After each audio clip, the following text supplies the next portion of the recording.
ರೈತ ದೇಶದ ಬೆನ್ನೆಲುಬು ಎನ್ನುವಂತ ಮಾತಿದೆ. ಆದ್ರೆ ಇದೀಗ ಡಿ.ಕೆ. ಶಿವಕುಮಾರ್ ಅವರು ಆ ಬೆನ್ನೆಲುಬನ್ನೇ ಮುರಿಲಿಕ್ಕೆ ಹೊರಟಿದ್ದಾರೆ. ಇಂಥ ಮಾತನ್ನ ನಾನು ಇವತ್ತು ಯಾಕೆ ಆಡ್ತಿದ್ದೇನೆ ಅಂತಂದ್ರೆ, ಡಿ.ಕೆ. ಶಿವಕುಮಾರ್ ಅವರು ಒಂದು ದೊಡ್ಡ ತಪ್ಪನ್ನ ಮಾಡ್ಲಿಕ್ಕೆ ಹೊರಟಿದ್ದಾರೆ. ಅದೇನಂತಂದ್ರೆ ಬಿಡದಿಯಲ್ಲಿ ಟೌನ್ಶಿಪ್ ಯೋಜನೆಯೊಂದನ್ನ ಮಾಡ್ಲಿಕ್ಕೆ ಹೊರಟಿದ್ದಾರೆ. ಸೊ ಡೆವಲಪ್ಮೆಂಟ್ ಗೋಸ್ಕರ ಮಾಡೋದು ಒಳ್ಳೇದಲ್ವಾ ಅಂತ ನೀವು ಅನ್ಕೊಳ್ಬಹುದು. ಆದ್ರೆ ಈ ಟೌನ್ಶಿಪ್ ಯೋಜನೆ ಏನಿದೆ, ಆ ಯೋಜನೆಗೆ ಇವರು ಕೈ ಹಾಕಿರೋದು ರೈತರ ಭೂಮಿಯನ್ನ, ರೈತರಿಗೆ ಇವರು ನೇರವಾಗಿ ಎಫೆಕ್ಟ್ ಅನ್ನ ಕೊಡ್ಲಿಕ್ಕೆ ಹೊರಟಿದ್ದಾರೆ. ಹಾಗಾದ್ರೆ ಈ ಟೌನ್ಶಿಪ್ ಯೋಜನೆ ಅಂದ್ರೆ ಏನು, ಯಾಕೆ ಡಿ.ಕೆ. ಶಿ ಅವರು ಇದನ್ನ ಮಾಡ್ಲಿಕ್ಕೆ ಹೊರಟಿದ್ದಾರೆ, ಹಾಗೆ ಇದರಿಂದ ರೈತರಿಗಾಗುವಂತ ಎಫೆಕ್ಟ್ ಏನು, ಈ ಎಲ್ಲ ವಿಚಾರವಾಗಿ ಇಂದಿನ ಈ ವಿಡಿಯೋದಲ್ಲಿ ನಿಮಗೆ ಕಂಪ್ಲೀಟ್ ಡೀಟೇಲ್ಸ್ ಅನ್ನ ಕೊಡ್ತೇನೆ. ನೀವಿನ್ನೂ ನಮ್ಮ ಚಾನೆಲ್ ಅನ್ನ ಸಬ್ಸ್ಕ್ರೈಬ್ ಆಗದಿದ್ದಲ್ಲಿ ಸಬ್ಸ್ಕ್ರೈಬ್ ಆಗಿ, ಹಾಗೆ ಬೆಲ್ ಐಕನ್ ಕ್ಲಿಕ್ ಮಾಡೋ ಮೂಲಕ ನೋಟಿಫಿಕೇಶನ್ ಅನ್ನ ಪಡೆಯಿರಿ. ಬಿಡದಿ ಟೌನ್ಶಿಪ್ ಯೋಜನೆ ಪ್ರಮುಖವಾಗಿ ಬಿಡದಿ ಭಾಗದ ಬೈರಮಂಗಲ ಕೆಂಚುಗಾರನಹಳ್ಳಿ ಎನ್ನುವ ಪ್ರದೇಶದ ಈ ವ್ಯಾಪ್ತಿಯಲ್ಲಿ ಇರುವಂತಹ 9 ರಿಂದ 25 ಗ್ರಾಮಗಳನ್ನ ಸೇರಿದಂತೆ ಬರೋಬ್ಬರಿ 9600 ಎಕರೆ ಭೂಮಿಯನ್ನ ಇದೀಗ ಡಿ.ಕೆ. ಶಿ ಅವರು ಭೂ ಸ್ವಾಧೀನ ಮಾಡಲಿಕ್ಕೆ ಹೊರಟಿದ್ದಾರೆ. ಡಿ.ಕೆ. ಶಿ ಹೇಳ್ತಾ ಇರೋದು ಏನಂತಂದ್ರೆ, ಬಿಡದಿ ಭಾಗದ ಈ ಜಾಗದಲ್ಲಿ ಎಐಸಿಟಿ ಮಾಡ್ತಾ ಇದೀವಿ, ಬೆಂಗಳೂರಿನ ಹೊರೆಯನ್ನ ನಾವು ತಪ್ಪಿಸ್ತೇವೆ. ಅಷ್ಟೇ ಅಲ್ಲದೆ ಡಿ.ಕೆ. ಶಿವಕುಮಾರ್ ವಾದ ಏನು ಅಂತಂದ್ರೆ, ಈ ಬಿಡದಿ ಭೂಮಿ ಬರಡು ಭೂಮಿ ಅಂತೆ, ಈ ಭೂಮಿಯಲ್ಲಿ ಕೃಷಿಕರಿಗೆ ಯಾವುದೇ ರೀತಿಯ ಉಪಯೋಗ ಆಗಲ್ಲ. ಆ ಕಾರಣಕ್ಕಾಗಿ ನಾನು ಇಲ್ಲಿ ಬಿಡದಿಯಲ್ಲಿ ಟೌನ್ಶಿಪ್ ಮಾಡಿ ಎಐಸಿಟಿ ಮಾಡ್ತೇನೆ ಅಂತ ಹೊರಟಿರುವಂತದ್ದು. ಡಿ.ಕೆ. ಶಿವಕುಮಾರ್ ಅವರೇ, ಮೋಸ್ಟ್ಲಿ ನೀವು ನೋಡಿಲ್ಲ ಅನ್ಸುತ್ತೆ ಈ ಒಂದು ಜಾಗವನ್ನ. ಈ ಜಾಗದಲ್ಲಿ ಮಣ್ಣು ಎಷ್ಟು ಫಲವತ್ತಾಗಿದೆ ಅಂತಂದ್ರೆ, ಈಗಾಗಲೇ ಇಲ್ಲಿ ಸಾವಿರಾರು ತೆಂಗಿನ ಮರಗಳಿವೆ, ಅಡಿಕೆ ಮರಗಳಿವೆ, ಇನ್ನೊಂದಿಷ್ಟು ಬೆಳೆಗಳಿದೆ, ಗದ್ದೆ ಇದೆ, ತೋಟ ಇದೆ, ಅದೆಷ್ಟೋ ಸಾವಿರಾರು ರೈತರ ಶ್ರಮ ಇದೆ ಅದನ್ನ ಕಟ್ಟಲಿಕ್ಕೆ. ಸೊ ಅದನ್ನ ಒಂದೇ ಸರಿಗೆ ನೀವು ನೆಲಸಮ ಮಾಡ್ಲಿಕ್ಕೆ ಹೊರಟಿದ್ದೀರಿ. ಯಾಕೆ ಹೀಗೆ ಮಾಡ್ತಿದ್ದೀರಿ ಅಂತಾನೆ ಅರ್ಥ ಆಗ್ತಾ ಇಲ್ಲ. ಹೌದು, ನಿಮಗೆ ಈಗ ಎಐಸಿಟಿ ಮಾಡಿ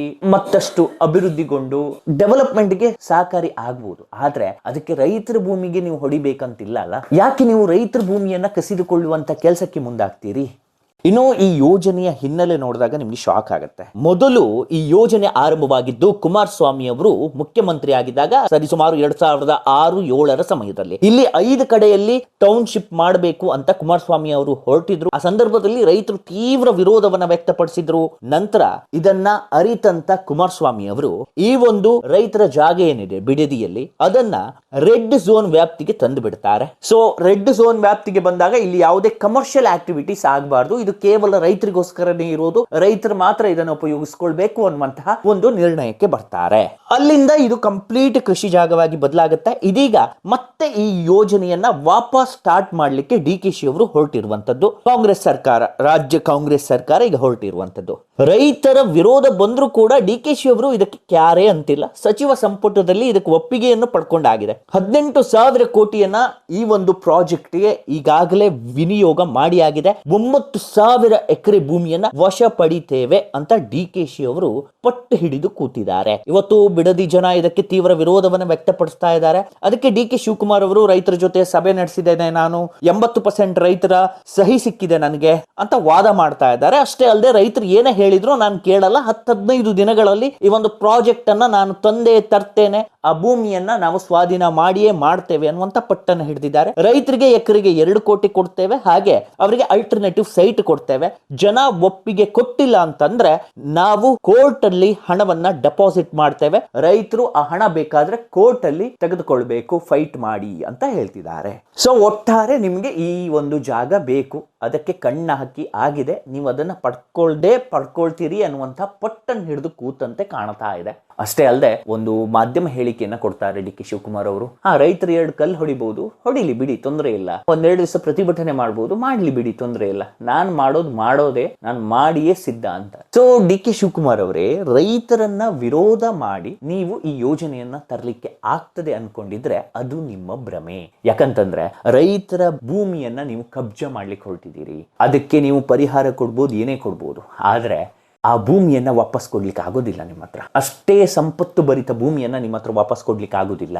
ಇವತ್ತು ಬೆಂಗಳೂರಿನ ಸಿಟಿ ಎಷ್ಟು ಪೊಲ್ಯೂಟ್ ಆಗಿದೆ. ಇವತ್ತು ಒಂದು ಲೆವೆಲ್ಗೆ ಬೆಂಗಳೂರು ಉಳ್ಕೊಂಡಿದೆ ಅಂದ್ರೆ ಅದಕ್ಕೆ ಕಾರಣ ರಾಮನಗರ ಇರ್ಬೋದು, ಬಿಡದಿ ಇರ್ಬೋದು, ಇಲ್ಲಿರುವಂತಹ ಸ್ವಚ್ಛಂದವಾದ ಗಾಳಿ, ಸ್ವಚ್ಛಂದವಾದ ಪರಿಸರ, ಇಲ್ಲಿರುವಂತಹ ಒಂದು ಒಳ್ಳೆಯ ಪ್ರಕೃತಿಯ ಸೌಂದರ್ಯ, ಇದೆಲ್ಲವೂ ಬೆಂಗಳೂರನ್ನ ಕಾಪಾಡ್ತಾ ಇದೆ. ಅದಕ್ಕೆ ನೀವು ಕೊಳ್ಳಿ ಇಟ್ಟು ಮತ್ತೆ ಈ ಜಾಗವನ್ನ ಕಮರ್ಷಿಯಲೈಸ್ ಸೈಟ್ ಗಳನ್ನ ಮಾಡಿ AICT ಮಾಡ್ತಿರೋ ಮತ್ತೊಂದು ಸಿಟಿ ಮಾಡ್ತಿರೋ ಸೆಕೆಂಡ್ರಿ, ಆದ್ರೆ ಒಳ್ಳೆ ಅಮೂಲ್ಯವಾದಂತ ಪ್ರಕೃತಿಯನ್ನ ನಾಶ ಮಾಡ್ತೀರಿ. ಅನೇಕ ರೈತರ ಕನಸಿಗೆ ಕೊಳ್ಳಿ ಇಡ್ತೀರಿ. ನೀವು ಸರ್ಕಾರ ಮಾಡ್ತಾ ಇರುವಂತ ತಪ್ಪೇನ್ ಗೊತ್ತಾ?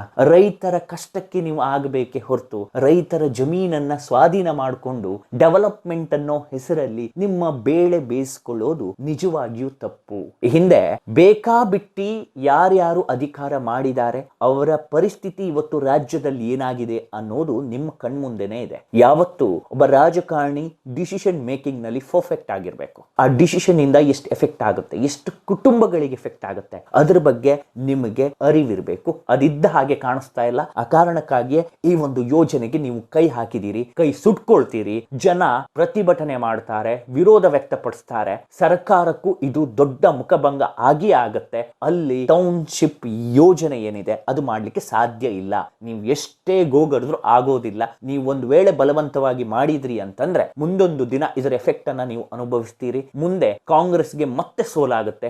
ಜನ ಮತ್ತೆ ಪಾಠ ಕಲಿಸ್ಲಿಕ್ಕೆ ಮುಂದಾಗ್ತಾರೆ. ಈ ಹಿಂದೆ ಬಿಜೆಪಿಯವರು ಹಾಗೆ ನನಗೆ ಹೇಗೆ ಬೇಕೋ ಹಾಗೆ ನಾನು ಆಡಳಿತ ನಡೆಸ್ತೇನೆ ಅಂತ ಹೋಗಿ ಇವತ್ತು ಮಕಾಡೆ ಮಲ್ಕೊಂಡಿದೆ ಕರ್ನಾಟಕದಲ್ಲಿ. ಸೊ ಆ ಪರಿಸ್ಥಿತಿ ನಿಮ್ಗೆ ವಾಪಸ್ ಬಂದ್ರೂ ಬರ್ಬೋದು. ಯಾಕಂತಂದ್ರೆ ನಿಮ್ಮನ್ನ ಜನ ಕೈ ಹಿಡಿದಿದ್ದಾರೆ. ಅವ್ರಿಗೇನು ಬೇಕು ಅದನ್ನು ಕೊಡಿ. ಡೆವಲಪ್ಮೆಂಟ್ಗೋಸ್ಕರ ಸಿಟಿ ಮಾಡ್ತಿರೋ ಮತ್ತೊಂದು ಮಾಡ್ತಿರೋ ಮಾಡಿ, ಆದ್ರೆ ಅದಕ್ಕೂ ಆದಂತ ಒಂದು ಯೋಗ್ಯವಾದಂತ ಸ್ಥಳವನ್ನ ಹುಡುಕಿ. ಅದನ್ನು ಬಿಟ್ಟು ಒಳ್ಳೆಯ ಕೃಷಿ ಭೂಮಿಯನ್ನ ನೀವು ಕಮರ್ಷಿಯಲ್ ಸೈಟ್ ಗಳನ್ನ ಮಾಡಿ ಅಲ್ಲಿ AICT ಮಾಡ್ತೀರಿ ಅಂತಂದ್ರೆ ಅದು ನಿಮ್ಮ ದಡ್ಡತನ. ನೀವು ಆ ಭ್ರಮೆಯಿಂದ ಹೊರಗೆ ಬರ್ಬೇಕು. ಫಸ್ಟ್ ನಾನು ಮಾಡ್ತೇನೆ, ಮಾಡ್ಲಿಕ್ಕೆ ಆಗ್ತದೆ ಅನ್ನುವಂತ ಭ್ರಮೆಯಲ್ಲಿದ್ದೀರಿ. ಆ ಭ್ರಮೆಯಿಂದ ಹೊರಗೆ ಬಂದ್ರೆ ಮಾತ್ರ ನಿಮ್ಗೊಂದು ಕ್ಲಾರಿಟಿ ಸಿಗೋದು.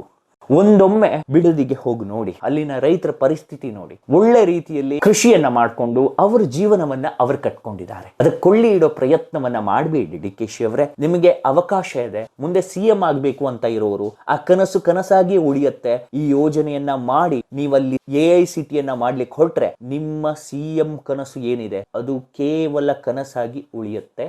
ಇದು ಮಾತ್ರ ನೀವು ಬರ್ದಿಟ್ಕೊಳ್ಳಿ. ಮುಂದೆ ನೀವು ಈ ಯೋಜನೆಯನ್ನ ಬಿಡದಿಯ ಜಾಗದಲ್ಲೇ ತಂದ್ರಿ ಅಂತಂದ್ರೆ ಕಡಾಖಂಡಿತವಾಗಿ ಹೇಳ್ತೇನೆ, ನೀವಿನ್ನು ಅಧಿಕಾರದ ಆಸೆಯನ್ನ ಬಿಟ್ಟು ಬಿಡಬೇಕಾಗತ್ತೆ. ಒಂಚೂರು ಮಾನವೀಯತೆ, ರೈತರ ಮೇಲೆ ಕರುಣೆ ತೋರಿಸಿ ಈ ಒಂದು ಯೋಜನೆಯಿಂದ ಬ್ಯಾಕ್ಔಟ್ ಆಗಿ. ಇದರಿಂದ ನಿಮಗೂ ಒಳ್ಳೇದು, ಸರ್ಕಾರಕ್ಕೂ ಒಳ್ಳೇದು. ಏನೋ ಒಂದು ಮಾಡ್ತಾ ಇದ್ದೀರಿ. ಗೌರ್ಮೆಂಟ್ ಬಂದ ಮೇಲೆ ಒಂದಿಷ್ಟು ವಿಚಾರದಲ್ಲಿ ಸುಧಾರಣೆಗಳು ಕೂಡ ಆಗಿದೆ. ಆದ್ರೆ ಇಂತಹ ಬೇಡದೆ ಇರೋ ಅಧಿಕ ಪ್ರಸಂಗದ ವಿಚಾರಗಳಿಗೆ ತಲೆ ಹಾಕಿ ನೀವು ನಾಶ ಹೊಂದುವಂತ ಪ್ರಯತ್ನಕ್ಕೆ ಹೋಗ್ತಾ ಇದ್ದೀರಿ. ಆ ಪ್ರಯತ್ನ ಒಳ್ಳೆಯದಲ್ಲ.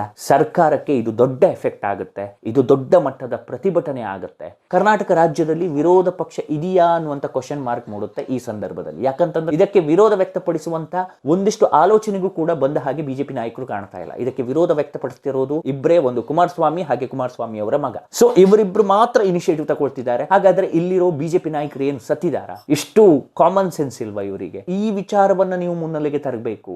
ನಿಮ್ಗೆ ಪೊಲಿಟಿಕ್ಸ್ ಮಾಡ್ಲಿಕ್ಕೆ ಹೇಳ್ಕೊಡ್ಬೇಕು ಜನ. ಅಂತಹ ಮುಟ್ಟಾಳ್ರಿದ್ದೀರಿ ನೀವು. ಬೇಡದೆ ಇರೋದಕ್ಕೆಲ್ಲ ಬೊಬ್ಬೆ ಹೊಡಿತೀರಿ. ಯಾವುದೋ ಒಂದು ಬೇರೆ ಹೋರಾಟ ಇದ್ರೆ ಬರ್ತೀರಿ. ನಿಮಗೆ ನಾಲ್ಗೆ ಸರಿ ಇದೆಯಾ ಅಥವಾ ನಾಲ್ಗೆ ಬಿದ್ದು ಹೋಗಿದೆಯಾ ಅನ್ನೋದೇ ನನಗೆ ಕ್ವಶನ್ ಮಾರ್ಕ್ ಆಗಿ ಕಾಣ್ತಾ ಇರೋದು. ಇಷ್ಟು ದೊಡ್ಡ ವಿವಾದ ಇದು ಇಷ್ಟು ದೊಡ್ಡ ಪ್ರಕರಣ. ಇದ್ರ ಬಗ್ಗೆ ಮಾತನಾಡಬೇಕು ಅಂತ ಬಿಜೆಪಿ ನಾಯಕರಿಗೆ ಅನಿಸ್ಲೇ ಇಲ್ವಾ ಅಂತ? ಅಥವಾ ನೀವು ಅವ್ರ ಜೊತೆ ಅಡ್ಜಸ್ಟ್ಮೆಂಟ್ ಮಾಡ್ಕೊಂಡಿದ್ದೀರಾ? ಎಲ್ಲ ಪ್ರಶ್ನೆಗಳು ಮೂಡೋದು ಸಹಜ. ಇದಕ್ಕೆ ಜನರು ಉತ್ತರ ಕೊಟ್ಟೆ ಕೊಡ್ತಾರೆ. DK ಶಿ ಅವರೇ, ನಿಮಗಿನ್ನೂ ತಪ್ಪನ್ನ ಸರಿಪಡಿಸಿಕೊಳ್ಳಿಕ್ಕೆ ಟೈಮ್ ಇದೆ. ಆ ಟೈಮ್ ಅನ್ನ ಉಪಯೋಗಿಸಿಕೊಂಡು ಸರಿಪಡಿಸ್ಕೊಳ್ಳಿ. ನಿಜವಾಗಿಯೂ ನಿಮ್ಗೆ ಒಳ್ಳೇದಾಗತ್ತೆ. ಆದ್ರೆ ಮತ್ತೆ ನೀವು ವಿತಂಡವಾದ ಮಾಡ್ತಾ ಮುಂದುವರೆದು ಈ ಒಂದು ಯೋಜನೆ ತರಲಿಕ್ಕೆ ಹೋಗ್ತೇನೆ ಅಂತ ಪಟ್ಟು ಹಿಡಿದು ಕೂತ್ರೆ ಇದು ನಿಮ್ಮ ಪೊಲಿಟಿಕಲ್ ಲೈಫ್ಗೆ ಒಂದು ದೊಡ್ಡ ಬ್ಲ್ಯಾಕ್ ಮಾರ್ಕ್ ಆಗುತ್ತೆ. ನೆನ್ಪಿಟ್ಕೊಳ್ಳಿ. ಈ ವಿಡಿಯೋ ಬಗ್ಗೆ ನಿಮ್ಗೆ ಏನ್ ಅನ್ಸುತ್ತೆ ಅನ್ನೋದನ್ನ ಕಮೆಂಟ್ ಬಾಕ್ಸ್ ನಲ್ಲಿ ತಿಳಿಸಿ.